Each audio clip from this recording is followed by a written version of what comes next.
Assalamualaikum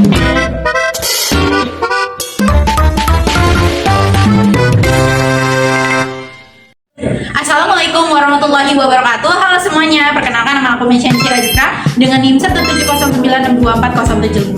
Saya dari Prodi Pendidikan Administrasi Perkantoran dari kelas C. Kemudian saya dari Fakultas Ekonomi Bisnis. Saya kali ini akan memenuhi tugas kuliah ujian akhir semester dengan mata kuliah teori belajar dan pembelajaran dengan dosen pengampu Bapak Adif Irfansyah SPD MPD. Pada video pembelajaran ini saya akan menerapkan teori belajar kognitivisme. Kenapa kognitivisme? Karena kognitivisme adalah teori belajar yang fokus pada cara siswa memproses informasi tersebut, memahami konsep dan mengorganisasi pengetahuannya. Prinsip utamanya adalah aktivasi pengetahuan awal, penyajian materi secara terstruktur, dan membantu siswa membangun pemahaman melalui pengelompokan konsep. Selanjutnya, saya akan menunjukkan penerapannya dalam aktivasi pembelajarannya. Assalamualaikum warahmatullahi wabarakatuh.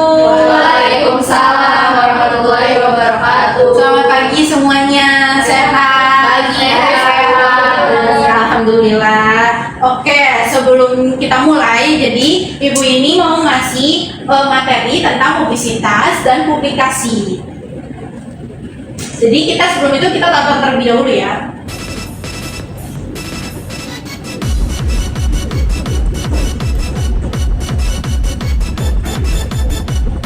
Nah, di dalam video ini terdapat sebuah restoran makanan yang menjual kue.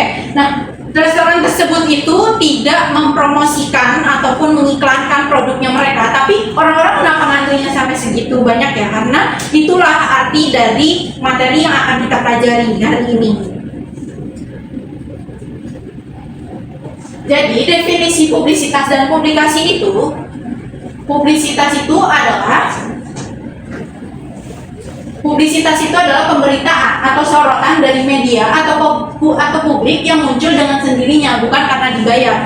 Jadi kalau publisitas itu tuh kayak misal dia iklannya tuh tersirat gitu. Jadi kalau misalkan jadi dia nggak perlu bayar mahal-mahal dan dia nggak perlu ngeluarin biaya, tapi dia tiba-tiba restorannya viral, rame, ataupun produknya terkenal, tapi dia tidak perlu memperkenalkannya.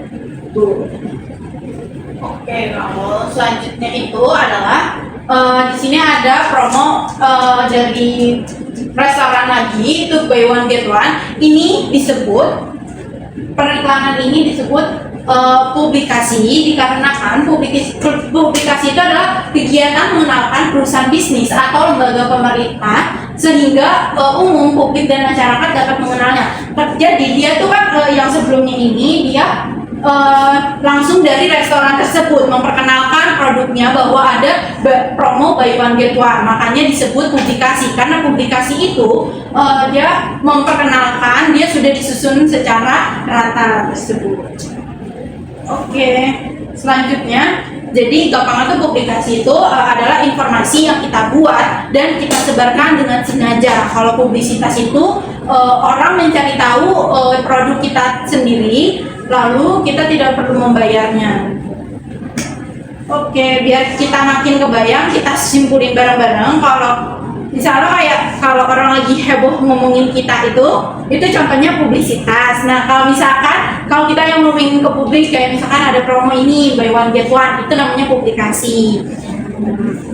Terus udah paham ya dari sini? Paham. Oke. Selanjutnya itu saya kasih tahu perbedaannya itu. Nah, perbedaan publisitas dan publikasi.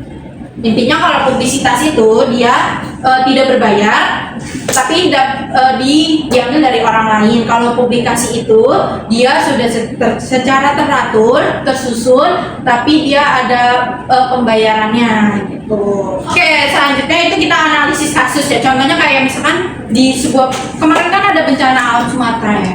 Nah, kemarin banyak banget yang memberikan bantuan. Nah, ada salah satu perusahaan dari kue itu, dia memberikan kue tersebut kepada para korban-korban bencana alam tersebut. Nah, menurut kalian nih, apa sih itu publisitas atau publikasi sih? Ada yang bisa jawab? Boleh angkat tangan? Oke, boleh Aurel terlebih dahulu? Menurut saya jawabannya publisitas. Oke, boleh kasih tepuk tangannya ya. Benar, publisitas. Karena kalau publisitas itu perusahaan itu tidak mempromosikan, tapi media itu menyorot karena sudah memberi bantuan. Jadi dari situlah nama perusahaan tersebut naik. Gitu. Baik, jadi hari ini kita udah belajar banyak ya, apa itu publisitas, apa itu publikasi, dan bedanya apa, contoh nyatanya apa, sampai kayak ya analisis kasusnya.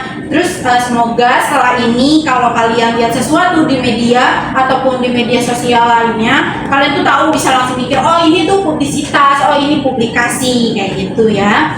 Oke, sekian dari saya. Terima kasih semuanya.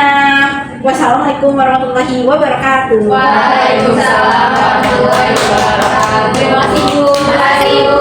Dengan video tadi saya mulai dengan pertanyaan yang kritis banget untuk mengaktifkan pengetahuan awal. Kemudian saya menyusun materi secara terstruktur dan definisi, contoh, kasus. Saya juga menggunakan contoh nyata yang dekat dengan kehidupan sehari-hari supaya informasinya lebih mudah diproses. Dan saya meminta teman-teman semua itu menganalisis, bukan hanya mendengarkan, sesuai dengan prinsip proses berpikir dalam kognitivismenya. Evaluasi saya, teman-teman sudah mampu membedakan dua konsep utama, yaitu publikasi dan publisitas, serta memahami bagaimana fenomena viral pada tempat makan dapat menjadi contoh publisitas. Dari refleksi saya sebagai pengajar, penggunaan contoh nyatanya itu membuat peserta lebih mudah memahami materi.